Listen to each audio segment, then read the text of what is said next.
Finally আপনাদের সামনে হাজির হলাম মালয়েশিয়ার একটি তুমুল জনপ্রিয় হাইস্ট সিরিজ নিয়ে, যার নাম 1 সেন্ট থিফ, অথবা বলতে পারি 1 পয়সার চোর। সিরিজটি এতই দুর্দান্ত যে আমি আগে সেটির তেমনই স্পয়লার দিতে চাই না, শুধু এতটুকুই বলতে চাই যে একবার ভেবে দেখুন, আপনি যদি এই দেশের অথবা পৃথিবীর সকল ব্যাংকের গ্রাহকের অ্যাকাউন্ট থেকে 1 পয়সা করে চুরি করলেও আপনি আজ কি পরিমাণ কোটিপতি হয়ে যেতেন। হ্যাঁ, আজকের সিরিজে ইমান নামের এই চোর এবং হ্যাকার পৃথিবীর সকল ব্যাংকের সিকিউরিটি সিস্টেমকে বুড়ো আঙুল দেখিয়ে সেটি করে দেখিয়েছে। দুর্ধর্ষ সব চুরির মাস্টার প্ল্যান, মাথা নষ্ট করা হ্যাকিং ও প্রতিটি থ্রিল এবং সাসপেন্সে ভরপুর এই সিরিজটি আপনার রাতের ঘুম হারাম করে দেবে। সিরিজটি কিন্তু মালয়েশিয়ান দুর্ধর্ষ ডাকাত আমান শাহের জীবনে ঘটে যাওয়া সত্য ঘটনার উপর নির্মিত। এই সিরিজের প্রথম সিজনে 8টি এপিসোড রয়েছে। এই পর্বে আমি প্রথম এবং দ্বিতীয় এপিসোড এক্সপ্লেন করেছি, তো চলুন এবার মূল গল্পে প্রবেশ করি। প্রথম এপিসোডের শুরুতে আমরা ইমান নামের একটি ছেলেকে দেখতে পাই, যে হাসপাতালের বেডে চোখ বন্ধ করে শুয়েছিল। এরপর সিন শিফট হয়ে বিনটান নামের একটি ব্যাংকে চলে আসে। সেখানে আমরা দেখতে পাই ইমান ওই ব্যাংকে চাই। সে আসলে এই ব্যাংকে এসেছে চুরি করার উদ্দেশ্যে। সে ব্যাংকে ঢুকেই সিকিউরিটি গার্ডের গলায় চাকু ধরে আর তার বন্দুকটি নিয়ে শূন্যে ফায়ার করে। এতে ব্যাংকে উপস্থিত থাকা সকল স্টাফ কাস্টমাররা ভয় পেয়ে যায় আর চিৎকার করা শুরু করে। ইমান সবাইকে নিচু হয়ে বসতে বলে, কিন্তু এক লেডি ব্যাংক স্টাফ যার নাম ক্যাক, সে চুপিসারে অ্যালার্মের বেল প্রেস করার চেষ্টা করছিল। তবে ইমান সেটা দেখে ফেলে। সে দ্রুত ক্যাকের কাছে যায় আর তার দিকে বন্দুক তাক করে বেল প্রেস করতে মানা করে। তখন ক্যাক ইমানের নাম ধরে ডাকে। এখানে এটা স্পষ্ট হয় ক্যাক ও ইমান একে অপরকে ভালো করেই চেনে। তখনই সিকিউরিটি গার্ড সেখানে এসে উপস্থিত হয় আর সে ইমানের উপর ফায়ার করা শুরু করে। ইমান নিজেকে বাঁচাতে কাউন্টারের নিচে বসে পড়ে। একটু পরে ফায়ারিং থেমে যায়, কারণ সিকিউরিটি গার্ডের বন্দুকের গুলি শেষ হয়ে গিয়েছিল। সেই বন্দুকে লোড করতে গেলে সেই সুযোগে ইমান তার উপর বন্দুক তাক করে। আর এখান থেকেই এই সিরিজ ফ্ল্যাশব্যাকে চলে যায়। ফ্ল্যাশব্যাকে আমরা এই বিনটাং ব্যাংক দেখতে পাই, যেখানে ক্যাশ কাউন্টারে বসে ইমান কাজ করছিল। আসলে ইমান এই ব্যাংকের একজন স্টাফ, আর সে এখানে 2 বছর ধরে কাজ করছে, কিন্তু সে এখনো কোনো প্রমোশন পায়নি। ইমানকে ক্যাশ ডিলিং, অ্যাকাউন্ট খোলা এবং পরিচালনা করা এই ধরনের কাজ দেওয়া হতো, কিন্তু তার স্যালারি ছিল মাত্র 2000 টাকা। এর কারণ হলো তার গ্র্যাজুয়েশনের কোনো ডিগ্রি ছিল না। একদিন এক বৃদ্ধা মহিলা ব্যাংকে আসে। তার কাছে 1 সেন্টের অনেকগুলো কয়েন ছিল, আর সে এতগুলো কয়েন তার অ্যাকাউন্টে ডিপোজিট করতে এসেছিল। ইমান তাকে বলে এখানে কয়েন ডিপোজিট করা হয় না। তখন এই বৃদ্ধা মহিলা রেগে যায় আর ইমানকে বকাবকি করতে থাকে। ইমান বলে কোনো ব্যাংকই এমন পাগল নয় যে এতগুলো কয়েন গণনা করে নিজেদের সময় নষ্ট করবে। তখন সেখানে ব্যাংকের ম্যানেজার রিটজা চলে আসে, আর বৃদ্ধা মহিলাও যেন একটা সুযোগ পেয়ে যায়। সে ইমানের নামে ব্যাংক ম্যানেজারের কাছে কমপ্লেন করে। তা শুনে রিটজা ইমানের উপর রাগান্বিত হয় আর তাকে বকাবকি শুরু করে এবং ওই বৃদ্ধার কাছে ক্ষমা চাইতে বলে। এসব দেখে ইমানের খুব খারাপ লাগছিল। অনিচ্ছা সত্ত্বেও সে ওই বৃদ্ধার কাছে ক্ষমা চায়। এরপর আমরা দেখতে পাই লাঞ্চের সময় ইমান খাবার নিয়ে ইন্টন নামের এক মেয়ের কাছে যায়। ইন্টন আসলে ইমানের ছোটবেলার বন্ধু। সে এই ব্যাংকের সাইবার সিকিউরিটি হেড পোস্টে জব করে। ইমান তার কেবিনের কাছে গেলে দেখতে পাই সেখানে তাদের অফিসের বস আইরিন দাঁড়িয়েছিল। সে ইন্টনের উপর চিৎকার করছিল, কারণ তাদের ব্যাংকের অনলাইন সার্ভার কয়েক ঘন্টা ধরে ডাউন হয়ে আছে। কিন্তু ইন্টনের কাছে এই বিষয়ে কোনো সমাধান ছিল না। ইন্টন প্রচন্ড টেনশনে ছিল। এতক্ষণ ইমান বাইরে দাঁড়িয়ে সবকিছুই লক্ষ্য করছিল। সে ইন্টনের কেবিনের কাছে গিয়ে তাকে খাবার খেতে যাওয়ার জন্য বলে। আসলে ইমান মনে মনে ইন্টনকে খুব পছন্দ করত, কিন্তু কখনো তাকে বলতে পারেনি। সে ইন্টনের সঙ্গে সময় কাটাতে পছন্দ করত, তাই রোজ লাঞ্চের সময় তার কেবিনের কাছে চলে আসত। এরপর ইমান খাবার নিয়ে ইন্টনের কেবিনে গেলে ইন্টন তাকে সমস্যার কথা খুলে বলে যে তার কম্পিউটারে র্যানসমওয়্যার নামক একটা ভাইরাস অ্যাটাক করেছে। আসলে কেউ তার সার্ভারে হ্যাক করে নিয়েছে, আর সেই সঙ্গে ওয়ার্নিং লেটার পাঠিয়েছে, যেখানে লেখা ছিল 2.5টার মধ্যে 30 মিলিয়ন বিটকয়েন দিতে হবে, না হলে সে সবাইকে বলে দিবে বিনটন ব্যাংকের সিস্টেম যে কোনো সময় হ্যাক হতে পারে, যা কাস্টমারদের জন্য খুবই রিস্কি ছিল। ওই হ্যাকার ইন্টনকে নিজের নাম বলেছিল ডিজিটাল কার্মা। ইন্টন ইমানকে আরো বলে যে এই হ্যাকার ওই গত মাসে অন্য একটি ব্যাংকে ঠিক একইভাবে হ্যাক করেছিল, আর সেই ব্যাংক নিজেদের ডেটা পুনরায় ফিরে পেতে হ্যাকারকে 20 মিলিয়ন দিয়েছিল। ইন্টন অবশ্য কম্পিউটারে অ্যান্টিম্যালওয়্যার চালু করে দিয়েছিল, কিন্তু তাতেও হ্যাকারের ভাইরাস ডিটেক্ট হয় না। এই জন্যই সে এত চিন্তিত হয়ে পড়েছিল। ইমান এটা ভালো করেই জানত যে কোনো ম্যালওয়্যার কোড আগে থেকেই জানা গেলে সেটা খুব সহজেই ডিটেক্ট করে নষ্ট করে ফেলা সম্ভব। ইমান ইন্টনের কম্পিউটার সিস্টেম থেকে বুঝতে পারে হ্যাকার সেই কোড নিশ্চয়ই কোনো নর্মাল ফাইল আকারে পাঠিয়েছে। ওদিকে 2:30 বাজতে আর কয়েক মিনিট বাকি ছিল, সুতরাং যত দ্রুত সম্ভব ইমানকে এই কাজটি শেষ করতে হবে। তো সে প্রথমেই মডিফিকেশন অপশন রিমুভ করে ফেলে। এরপরে র্যানসমওয়্যারের এনক্রিপ্টেড খুঁজে বের করে সেটাকে ডিক্রিপ্ট করে ফেলে। আর কিছু সময়ের মধ্যেই সিস্টেমের সব ডেটা ফিরে আসে এবং ইন্টন সিস্টেমের অ্যাক্সেস আবার ফিরে পায়। র্যানসমওয়্যার নষ্ট হওয়ার সঙ্গে সঙ্গে ব্যাংকের পোর্টাল আপনা আপনি লগ আউট হয়ে যায়। ইমান ব্যাংকের সিস্টেম হ্যাক হওয়া থেকে বাঁচিয়ে নেয়, আর তা না হলে আজকে সে তার জব হারিয়ে ফেলত। ইন্টন ভীষণ খুশি হয়। এরপর দুজনে ব্যাংকের ছাদে গিয়ে লাঞ্চ করে নেয়। সন্ধ্যায় ইমান ব্যাংক থেকে বাড়ি ফিরে আসে, কিন্তু হঠাৎই তার পেট ব্যথা শুরু হয় আর সে দৌড়াতে দৌড়াতে ফ্ল্যাটে চলে যায়। ফ্ল্যাটে ঢুকেই সে অনেকগুলো বক্স দেখতে পায়। কিন্তু সেসবে পাতা না দিয়ে সে দ্রুত ওয়াশরুমে চলে যায়। ওয়াশরুম থেকে বের হয়ে সে তার বাবাকে বক্সের ব্যাপারে জিজ্ঞেস করে। তার বাবা বলে ওই বক্সগুলোতে ব্ল্যাক কিউমিন পিলস আছে। আসলে ব্ল্যাক কিউমিন পিলস পেটের অসুখ এবং বডির ইমিউন সিস্টেম ঠিক রাখার জন্য খাওয়া হয়। ইমানের তখন মনে পড়ে সে তার বাবাকে ফ্ল্যাটের ভাড়া দেওয়ার জন্য টাকা দিয়েছিল, তার মানে সে ওই টাকা দিয়েই এসব মেডিসিন কিনেছে। সে তার বাবার উপর প্রচন্ড রেগে যায় আর তাকে অনেক কথা শোনায়। এরপর নিজের রুমে ফিরে আসে। সে একা একা বসে ভাবছিল, যখন সে কলেজে পড়াশোনা করত তখন সে কলেজের সার্ভার হ্যাক করেছিল, এই জন্যই তাকে কলেজ থেকে বের করে দেওয়া হয়, না হলে সেও আজ সবার মতো গ্র্যাজুয়েট হতো। আর এখানে আমরা জানতে পারি ইমান আসলে একজন হ্যাকার, আর হ্যাকিং এর সব রকম জ্ঞান তার রয়েছে। কিছু সময় কেটে যাওয়ার পর ইমান নিজের ল্যাপটপ চালাতে থাকে। হঠাৎই সে একটা আওয়াজ শুনতে পায় আর রুম থেকে বের হয়ে দেখতে পায় তার বাবা অজ্ঞান হয়ে মেঝেতে পড়ে আছে। ইমান প্রচন্ড ঘাবড়ে যায়। সে দ্রুত তার বাবাকে হসপিটালে নিয়ে যায়। ডক্টর জানায় তার বাবার হার্ট অ্যাটাক হয়েছে, তবে তিনি এখন ঠিক আছেন, কিন্তু তাকে বাইপাস সার্জারি করাতে হবে, যা যথেষ্ট ব্যয়বহুল। ডক্টর বলে যদি সরকারি হাসপাতালে সার্জারি করানো হয় তাহলে কিছুটা কম টাকা লাগবে, কিন্তু সরকারি হাসপাতালে সার্জারি করাতে হলে কমপক্ষে 2 থেকে 3 সপ্তাহ অপেক্ষা করতে হবে। আর তার বাবার কাছে এতটা সময় নেই, যত দ্রুত সম্ভব তাকে একজন স্পেশালিস্ট দেখাতে হবে। তবে প্রাইভেট হসপিটালে সার্জারি করালে প্রায় 60,000 টাকা লাগবে, আর তাছাড়া হাসপাতালের আলাদা বিল তো আছেই। এসব শুনে ইমান বেশ ভেঙে পড়ে, কারণ তার কাছে এত পরিমাণ টাকা নেই। কিভাবে এত টাকা ম্যানেজ করবে তা ভেবেই তার মাথায় কাজ করছিল না। এই পুরোটা সময় ইন্টন ইমানের সঙ্গেই ছিল। সে ইমানকে ভরসা দেয় তার চিন্তা করার দরকার নেই, সে ব্যাংক থেকে লোন নিয়ে তার বাবার চিকিৎসা করাতে সাহায্য করবে। পরের দিন ইমান নিজেও লোনের জন্য ব্যাংক ম্যানেজারের কাছে আসে। ম্যানেজার ইমানের বাবার অবস্থা শুনে দুঃখ প্রকাশ করে, কিন্তু সে কোনোভাবেই লোন দিতে পারবে না, কারণ ইমানের জব এখনো কন্ট্রাক্ট ক্যাটাগরি লিস্টে রয়েছে। তাকে পার্মানেন্ট করা হয়নি কারণ তার গ্র্যাজুয়েশন ডিগ্রি ছিল না। কিন্তু ইমান বলে আমার চাকরির তো 2 বছর হয়ে গিয়েছে, তাহলে কেন আমাকে পার্মানেন্ট করা হলো না? তখন ম্যানেজার বলে কাস্টমারদের সঙ্গে তোমার ব্যবহার খুব একটা ভালো নয়, এই জন্যই তোমাকে পার্মানেন্ট করা হয়নি। ইমান বুঝতে পারে তার ব্যাংক থেকে সে কোনো প্রকার লোন নিতে পারবে না। সে তার ব্যাংক থেকে সোজা তার বাবার কাছে চলে আসে। বাবার পাশে বসে কিছু একটা ভাবতে থাকে। তখনই ইন্টর্ন সেখানে আসে আর তাকে বলে আমার লোন অ্যাপ্লিকেশনও অ্যাপ্রুভ হয়নি, তবে ইন্টর্নের কাছে জমানো 30,000 টাকা ছিল, আর সেটা সে ইমানকে দিয়ে দেয়। কিন্তু ইমান তার টাকা নিতে অস্বীকার করে। এবার ইমান তার বাবার চিকিৎসা কিভাবে করাবে তা নিয়ে প্রচন্ড টেনশন করতে থাকে। হসপিটাল থেকে ইমান বাড়ি ফিরে আসে। সে যখন দরজা খোলার জন্য চাবি বের করছিল তখন পেছনে থেকে কেউ ডেকে ওঠে। সে পেছনে ফিরে দেখে 2জন লোক দাঁড়িয়ে আছে, আর তাদের মধ্যে একজন রড দিয়ে তার মাথায় আঘাত করে। এতে ইমান অজ্ঞান হয়ে যায়। ওই 2জন লোক তাকে সিকিউরিটি একটা জায়গায় নিয়ে চেয়ারে বসিয়ে দেয়। তখনও সে অজ্ঞান ছিল। তার জ্ঞান ফিরলে সেখানে দেওয়ান নামের এক লোক আসে। সে ইমানকে বলে তোমার বাবা বিজনেস করার জন্য আমার থেকে 30,000 টাকা লোন নিয়েছিল। তখন ইমানের সেই বক্সগুলোর কথা মনে পড়ে। ওই বক্সগুলো তার বাবা ধারের টাকায় কিনেছিল, কিন্তু ইমান তাকে ভুল বুঝেছিল। ইমান তাকে 2 দিনের সময় দেয়, যদি এর মধ্যে সে টাকা ব্যাক না করে তাহলে তারা ইমানকে মেরে ফেলবে। এরপর তাকে ছেড়ে দেয়। পরের দিনে ইমান ব্যাংকে আসে। সে শুধু ভাবছিল কিভাবে তার বাবার চিকিৎসা করাবে, আর তার সঙ্গে এখন তো ধারের টাকা পরিশোধ করার চিন্তাও মাথায় এসে জড়ো হলো, কিন্তু তার হাতে কোনো টাকা পয়সা নেই। ইমান ব্যাংকে গিয়ে একটি ছেলেকে দেখতে পায় যার নাম অ্যাশ। তার সঙ্গে ব্যাংকের অন্যান্য কর্মীরাও ছিল। অ্যাশ ইমানের কাছে এসে তার সঙ্গে পরিচিত হয়। ইন্টন বলে অ্যাশ তার নিউ অ্যাসিস্ট্যান্ট।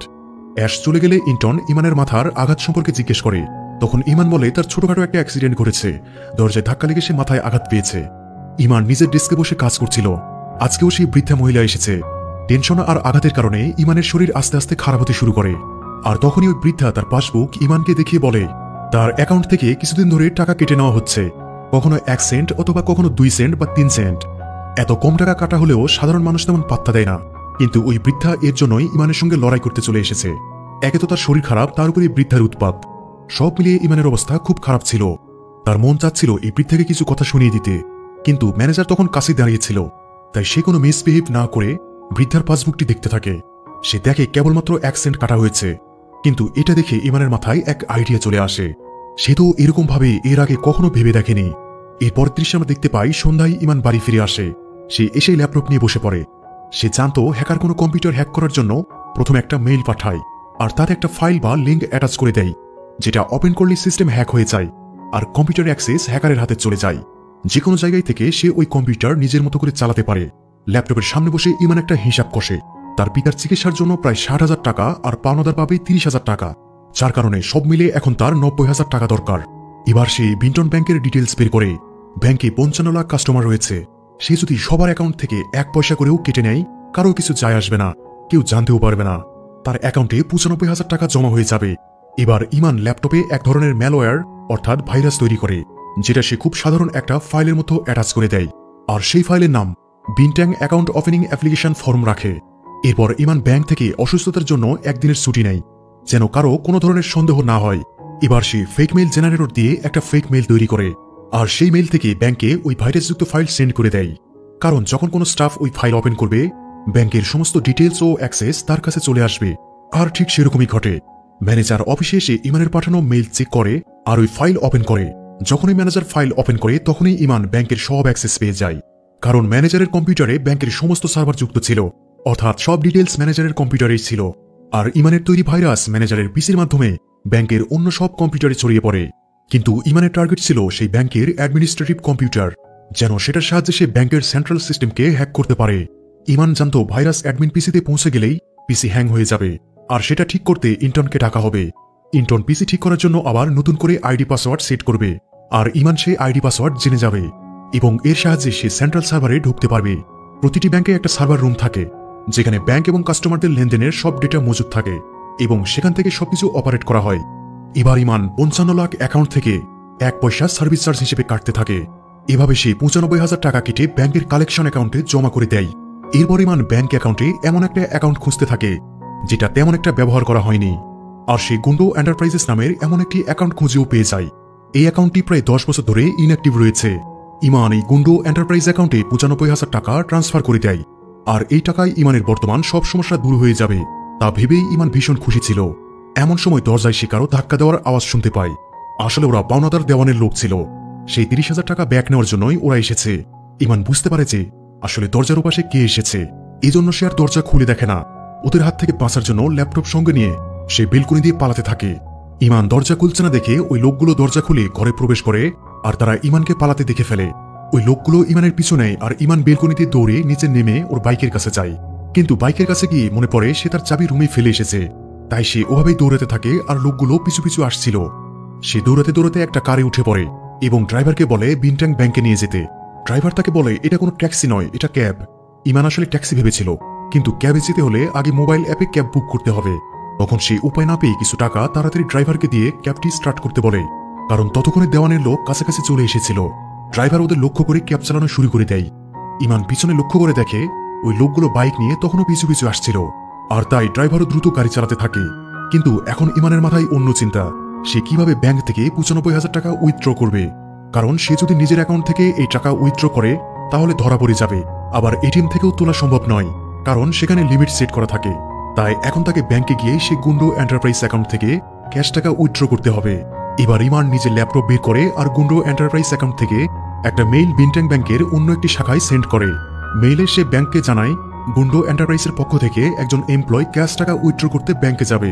এরপর ইমান ম্যানেজারকে কল করে বলে সে গুন্ডো এন্টারপ্রাইজের একজন এমপ্লয়, আর তাকে একটা ফেক নেম জানিয়ে দেয়, আর জানায় সেই এন্টারপ্রাইজের মালিক তাকে ক্যাশ টাকা তুলতে ব্যাংকে পাঠিয়েছে। এরপর ইমান ওই লোকগুলোর চোখ ফাঁকি দিয়ে কোনোভাবে ব্যাংকে পৌঁছে যায়। ব্যাংকে গিয়ে সে ম্যানেজারের কাছে যায়। ম্যানেজার মেইল পেয়েই 95,000 টাকা উইথড্র করে রেখেছিল। ইমান তাকে বলে সেই একটু আগে এই টাকা উইথড্রর জন্য তাকে ফোন করেছিল। ম্যানেজার তখন তাকে আইডি কার্ড দেখাতে বলে। ইমান তাকে বলে তাড়াহুড়ো করে সেই আইডি কার্ড নিয়ে আসতে ভুলে গিয়েছে, কিন্তু তার মোবাইলে সেই আইডি কার্ডের ছবি আছে। সে ম্যানেজারকে ছবি দেখায়। ইমান চালাকি করে আগেই ম্যানেজারকে বলা সেই ফেক নামের আইডি কার্ড বানিয়ে রেখেছিল। আইডি দেখে ম্যানেজার ইমানকে টাকা দিয়ে দেয়। ইমান ব্যাংক থেকে বের হয়ে দেওয়ানের লোকগুলোকে দেখতে পায়। ওরা ক্যাব ড্রাইভারের সাথে ঝগড়া করছিল এটা জানার জন্য যে সে ইমানকে কোথায় নামিয়ে দিয়েছে। এরপর ইমান ওই লোকগুলোকে 30,000 টাকা দিয়ে দেয়, আর ওরা সেখান থেকে টাকাগুলো নিয়ে চলে যায়।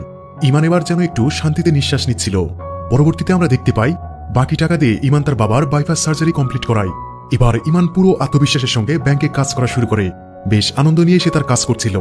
সে আজও আগের মতোই লাঞ্চ করার জন্য খাবার নিয়ে ইন্টার্নের কেবিনের দিকে যাচ্ছিল। তখন সে বাইরে থেকে দেখতে পায় ইন্টার্নের কেবিনে আগে থেকে তার অ্যাসিস্ট্যান্ট এসে উপস্থিত ছিল। ইন্টার্নও অ্যাশ আড্ডা দিতে দিতে কফি খাচ্ছিল। এটা দেখে ইমান কিছু না বলেই সেখান থেকে চলে যায়।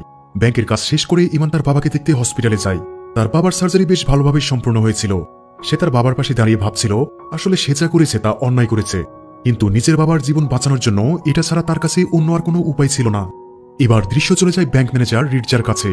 সে খুবই ক্ষতবিক্ষত অবস্থায় ছিল আর মাটিতে বসে কারো কাছে নিজের জীবনটা ভিক্ষা চাইছিল। তার মাথায় পিস্তল তাক করা ছিল। রিটজা কান্না করতে করতে নিজের জীবন ভিক্ষা চাইছিল আর বলছিল যে সে এরকম ভুল আর করবে না। কিন্তু ওই লোকটা তার কোনো কথা শুনে না, তাকে সেখানে শুট করে দেয়। ম্যানেজারের সঙ্গে সঙ্গে মৃত্যু হয়, কিন্তু যে লোকটা তাকে খুন করলো তার চেহারা দেখানো হয় না। কিন্তু লোকটা কেন ব্যাংক ম্যানেজারকে খুন করলো এবং সেই লোকটা কে, এই রহস্য আমাদেরকে ছুড়ে দিয়ে এখানেই প্রথম এপিসোড শেষ হয়। দ্বিতীয় এপিসোডের শুরুতে আমরা দেখতে পাই ইমান ব্যাংকের সার্ভার রুমে দাঁড়িয়ে রয়েছে আর সে কয়েন গণনা করার সাউন্ড পাচ্ছে। সে যখন আওয়াজ অনুসরণ করে সামনে এগিয়ে যায় আর সে নিজেকেই সেখানে দেখতে পায়। সে দেখে সে নিজেই ফ্লোরে বসে অনেকগুলো কয়েন নিজের পেটের মধ্যে ঢুকাচ্ছিল আর তার ওই প্রতিবিম্ব তাকে বলে, তুমি ব্যাংক থেকে প্রয়োজনের চেয়ে বেশি টাকা চুরি করে ফেলেছ। এসব দৃশ্য দেখে এবং কথা শুনে ইমান ভয় পেয়ে যায়। তখনই সে জেগে ওঠে, অর্থাৎ এতক্ষণ সে ঘুমের ঘরে স্বপ্ন দেখছিল। ওই সময় সে তার বাবার সাথে হসপিটালে ছিল। এরপর আইরিন ইন্টন ও অ্যাশকে নিজের কেবিনে ডেকে আনে। ইন্টন তাকে জানায় ডিজিটাল কার্মা নামের এক ভাইরাস তাদের সার্ভার সিস্টেমকে অ্যাটাক করেছিল, কিন্তু এখন সবকিছু ঠিক আছে আর দ্বিতীয়বার এমনটা হবে না, কারণ সে অ্যান্টিভাইরাস আপডেট করেছে। তখন অ্যাশ তাকে বলে এই ব্যাপারটা পুলিশকে জানানো দরকার ছিল, ব্যাংকের ডেটা একটুর জন্য হ্যাক হয়নি। তবে আইরিন বলে তারা এই ব্যাপারটা বাইরের কাউকে জানাতে পারবে না, কারণ এতে ব্যাংকে কাস্টমার আসা কমে যাবে, মানুষ এই ব্যাংকের উপর থেকে বিশ্বাস হারিয়ে ফেলবে। এমনও হতে পারে কাস্টমার প্যানিক হয়ে গিয়ে এই ব্যাংক থেকে নিজেদের অ্যাকাউন্ট ক্লোজ করে দিতে পারে। অ্যাশ আবার বলেছে গত মাসে এই ডিজিটাল কার্মা হ্যাকারই অন্য একটা ব্যাংক হ্যাক করেছিল আর তাদের সব ডেটা ফিরে পেতে 20 মিলিয়ন দিতে হয়েছে। এরপর ইন্টন আর অ্যাশ আইরিনের কেবিন থেকে কথা বলতে বলতে বেরিয়ে আসে। তারা খেয়াল করে ব্যাংকের সব স্টাফ একসঙ্গে টিভিতে কোনো নিউজ দেখছিল। তাদের ভীষণ ভীত দেখাচ্ছিল। আসলে টিভিতে ম্যানেজার রিচার খুনের সংবাদ প্রচার করা হচ্ছিল। গতকাল রাতে তাকে কেউ নৃশংসভাবে গুলি করে হত্যা করেছে। সবার সঙ্গে দাঁড়িয়ে ইমানও এই নিউজটি দেখছিল। কেউ যেন বিশ্বাসই করতে পারছে না রিটজাকে এভাবে হত্যা করা হয়েছে। সবার মতো ইমানও কিছুটা ভয় পেয়েছিল আর সে গতকাল রাতে দেখা স্বপ্নটার কথাও ভাবতে থাকে। তখন সেখানে এসে উপস্থিত হয় ভ্যান নামের একজন সিকিউরিটি অফিসার। সে তার পুরো টিম নিয়ে এসেছে। আগে ভ্যান পুলিশ ডিপার্টমেন্টে ছিল, বড় বড় মিনিস্টার ও ভিআইপি লোকদের সে প্রোটেকশন দেওয়ার দায়িত্বে থাকত, কিন্তু এখন সে সাধারণ সিকিউরিটি অফিসার।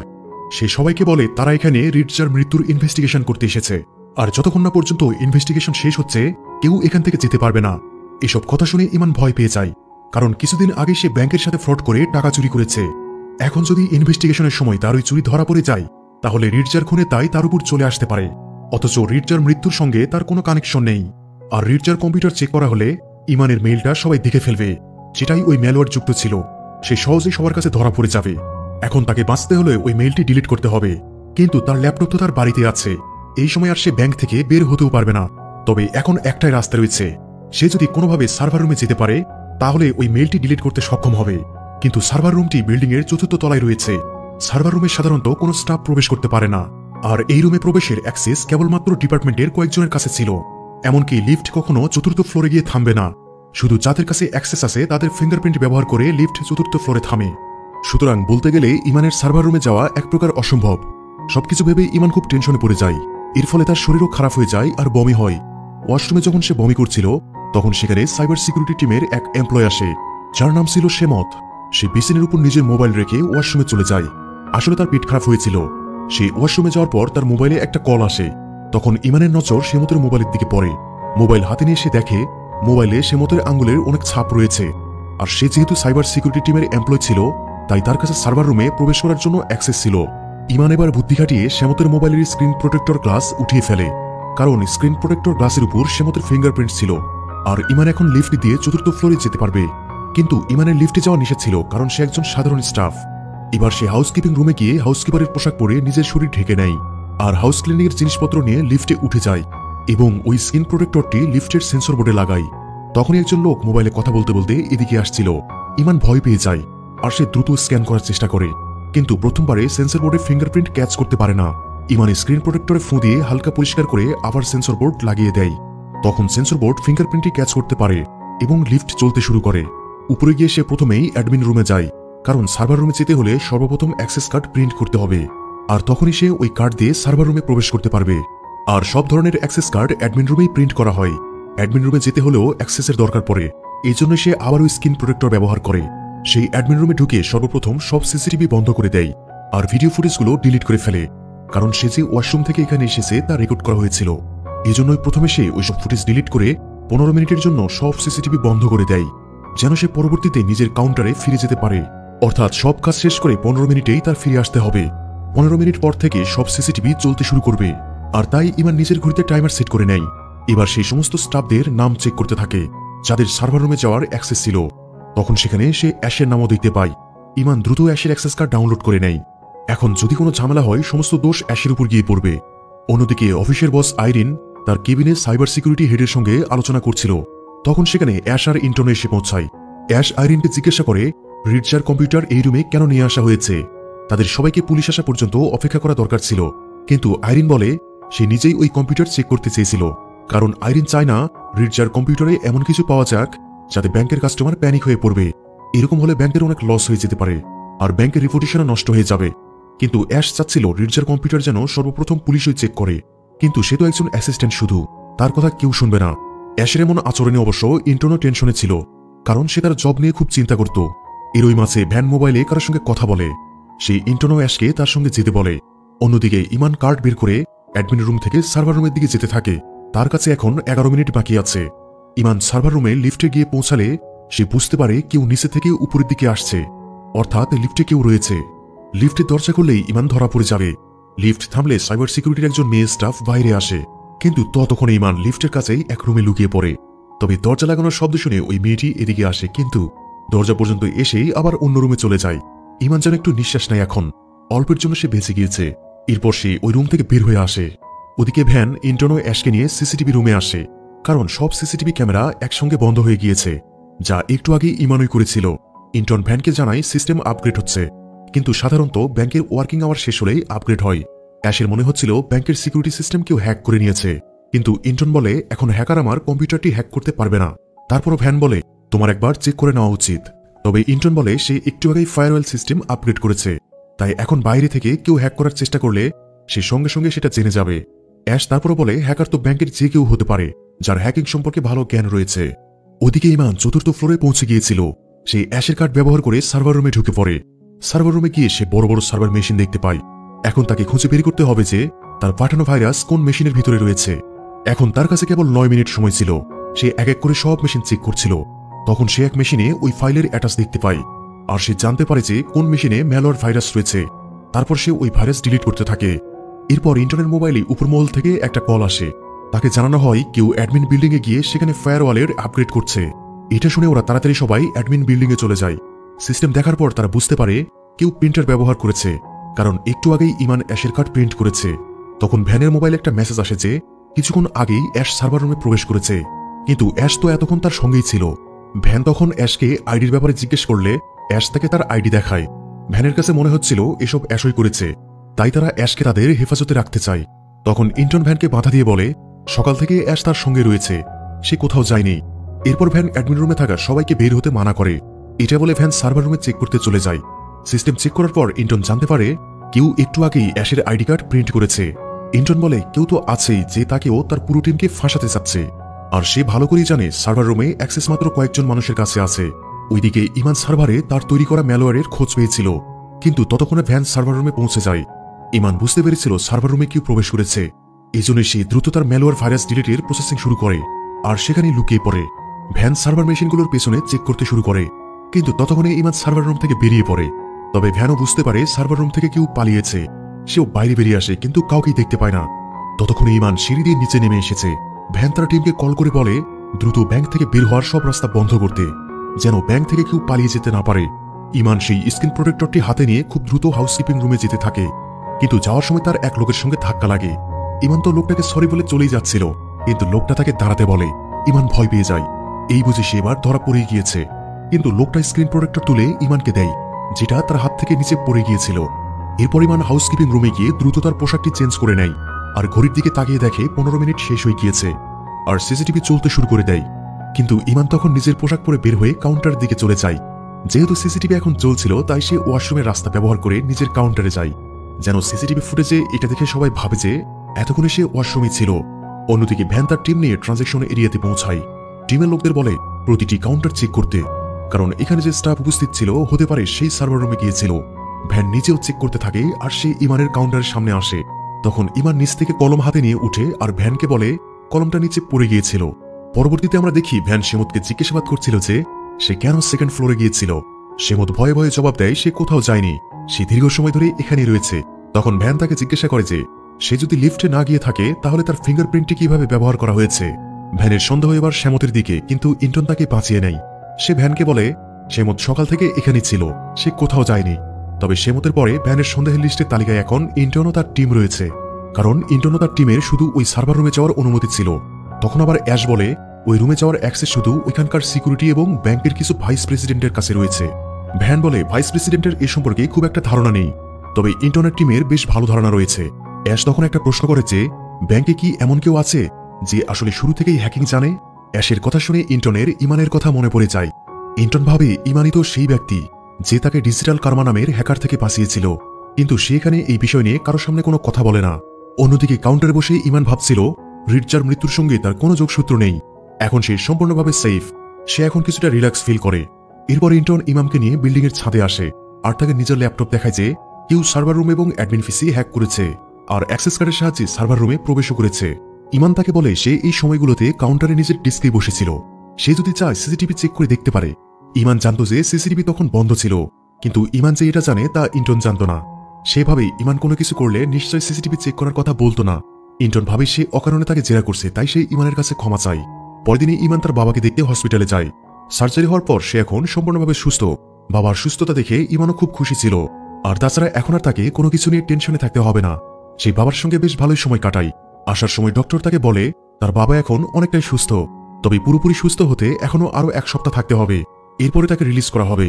কিন্তু ততদিনই বেড চার্জ, মেডিসিন ও অন্যান্য বিষয় মিলিয়ে সর্বমোট 15,000 টাকা বিল আসবে। অর্থাৎ এখন ইমানকে আবারও 15,000 টাকা জোগাড় করতে হবে। নিজের অ্যাকাউন্টে কত টাকা আছে তা চেক করতে এটিএম বুথে যায়, আর তখন জানতে পারে তার অ্যাকাউন্টে কেবলমাত্র 65 টাকা পড়ে আছে। সে প্রচন্ড টেনশনে পড়ে। তার কাছে তো এখন সেই ম্যালওয়্যার ভাইরাসও নেই যেটাকে কাজে লাগিয়ে সে টাকা আর্ন করতে পারবে। আর এখন তো ব্যাংকে রিচার মৃত্যুর ইনভেস্টিগেশন চলছে, তাই সে আর নিজের ব্যাংক থেকে টাকাও তুলতে পারবে না। এটিএম বুথ থেকে বের হয়ে সে আবারও এটিএম বুথের দিকে ফিরে তাকায়। তীক্ষ্ণ দৃষ্টিতে তাকিয়েছিল। তখন সে খেয়াল করে এটিএমে 3টি আলাদা আলাদা ব্যাংকের লোগো দাগানো ছিল। তা দেখে তার মাথায় একটা আইডিয়া আসে। এই ব্যাংকগুলোর মতো দেশে আরও অনেকগুলো ব্যাংক রয়েছে, সেভাবে তার তৈরি ম্যালওয়্যার যদি তার ব্যাংকে কাজ করে তাহলে দেশের অন্য সকল ব্যাংকের উপরেও কাজ করবে। অর্থাৎ ইমান এখন অন্য একটা ব্যাংকে চুরি করার কথা ভাবছিল। সে দ্রুত বাড়ি ফিরে আসে আর তার ল্যাপটপ খুলেই সেই আগের মতো নতুন একটা ম্যালওয়্যার তৈরি করতে ব্যস্ত হয়ে পড়ে। ইমান জানত প্রতিটি ব্যাংকেই অ্যাডমিন পিসি থাকে যা সার্ভারের সাথে যুক্ত থাকে। যখন তার তৈরি ম্যালওয়্যার কেউ ওপেন করবে তখন পুরো সিস্টেম হ্যাক হয়ে যাবে। তারা সবকিছু ঠিক করার জন্য আইটি টিমকে খবর দিবে, আর তারা এসে অ্যাডমিন পিসিতে নতুন আইডি পাসওয়ার্ড দিবে যা ইমান সঙ্গে সঙ্গে জেনে যাবে। এবার ইমান একটা মিন্টারি নামের একটি ব্যাংক টার্গেট করে। এই ব্যাংকে প্রায় 1,20,000 কাস্টমার রয়েছে। যদি সবার অ্যাকাউন্ট থেকে ইমান 1 টাকা করেও কাটে তাহলে তার 1,20,000 টাকা হবে। এভাবে ইমান সারা দেশের ব্যাংকের খোঁজখবর নিতে থাকে। তখন সে জানতে পারে দেশে সব মিলিয়ে 9টি বড় বড় ব্যাংক রয়েছে, যেখান থেকে সে বিনটেন ব্যাংকে অলরেডি চুরি করেছে। তবে এখনো তার কাছে আরও 8টি ব্যাংক রয়েছে, আর তাতে কাস্টমার রয়েছে প্রায় 8 কোটি।